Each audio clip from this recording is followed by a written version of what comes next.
சரி இந்த ஊரை விடுங்க. நாங்கள் ஹைதராபாத்தில் ஒரு படம். அது வந்து எனக்கு கரெக்டாக தெரியல. என்றென்றும் காதல் தான் நினைக்கிறேன்.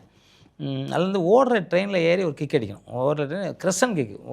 ட்ரெயின் போயிட்டுருக்கோம். அப்படி 1, 2, 3ன்னு இங்கே வந்து அடிக்கணும். 4 ஃபைட்டர் அடிக்கணும். இப்போ நான் வந்து ட்ரெயின் நின்றுக்கிட்டு இருந்துச்சு. நான் கம்போஸ் பண்ணிட்டேன். நான் கிக் அடித்து மானிட்டர்லாம் ஷூட் பண்ணி வச்சுருந்தேன். அது அவர் மானிட்டர் பார்ப்பார். பார்த்துட்டு ஓகே மாஸ்டர் நான் பண்ணிடுறேன்ட்டார். என்ன விஷயம்னா, நான் நின்றுக்கிட்டு இருந்த ட்ரெயினில் அடித்தேன். அவர் ரன்னிங்கில் இருக்க ட்ரெயினில் அடிக்கணும். அப்போ வந்து நாங்கள் ஒரு இடத்துல பெட்டு போட்டிருக்கோம். அந்த இடத்துல கரெக்டாக அடிக்கணும்.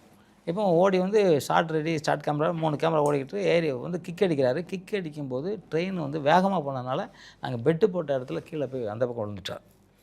விழுந்த உடனே எந்திச்சி வந்துட்டார். மாஸ்டர் ட்ரெயின் கட் பண்ண வேண்டாம், நான் உடனே நெக்ஸ்ட்டு அடுத்த ஷாட் ஓகேன்றார். ஏன்னா யாருமே வந்து தரையில் விழுந்தா அவங்களுக்கு என்ன ஆகும்னு தெரியும். ஆனால் பெட்டில் விழாமல் தரையில் விழுந்து உடனே ஒன் மோருங்கிறார். சரி நாங்களும் கட்டலாம் சொல்ல, அப்படியே ஒன் மோர் சூப்பராக பண்ணார். அந்த ஆந்திர பிரதேசம் அந்த ஹைதராபாத்தில் அவ்வளோ கிளாப்ஸ் அவருக்கு, அவ்வளோ கிளாப்ஸ். ஆனால் இவர் என்னென்னா வேகமாக போகிறார். அவரும் ராஜேந்திர சார் 2 பேரும் வேகமாக போகிறாங்க. எங்களெல்லாம் கூப்பிடல, அவரும் மேக்கப் பண்ணெல்லாம் போகிறாங்க வேகமாக. ஏன்னா எப்பவும் அவர் வந்து படம் ஷார்ட் முடிஞ்சோடனே மானிட்டரில் உட்காந்து பார்ப்பார் கரெக்டாக இருக்கானே. இது பார்க்கக்கூட இல்லை. நான் ஒன்றும் டவுட் ஆச்சு, இருங்க ஒரு நிமிஷம்ட்டு நானும் அவர் கூட பின்னாடி ஓடுறேன்.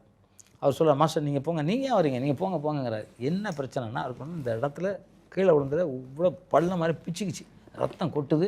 அதில் பஞ்சை வச்சு அடைச்சிட்டு சட்டையை இப்படி போட்டு மூடிட்டு போகிறார். நான் சொன்னேன், சார் இவ்வளோ காயம் இருக்குது உங்களுக்கு, ஷூட்டிங் நாளைக்கு வச்சுக்கலாம் சார், நீங்கள் டாக்டர் பார்க்கலாம். மாஸ்டர் ஒன்றும் சொல்லாதீங்க, ப்ரொடியூசருக்கு லாஸ் எதுவும் வந்துடக்கூடாது, நான் வரேன் அப்படின்னு சொல்லிட்டு அதுக்கு ஒரு 15 நிமிஷம் ரெடி பண்ணிட்டு வந்து சார். இது ஏன் நான் சொல்கிறேன்னா, யாருக்கும் எந்த இடத்துலையும் லாஸ்ட் வரக்கூடாது, தான் கஷ்டப்படான்னு சொல்கிற ஒரு நல்ல மனிதர் அவர்.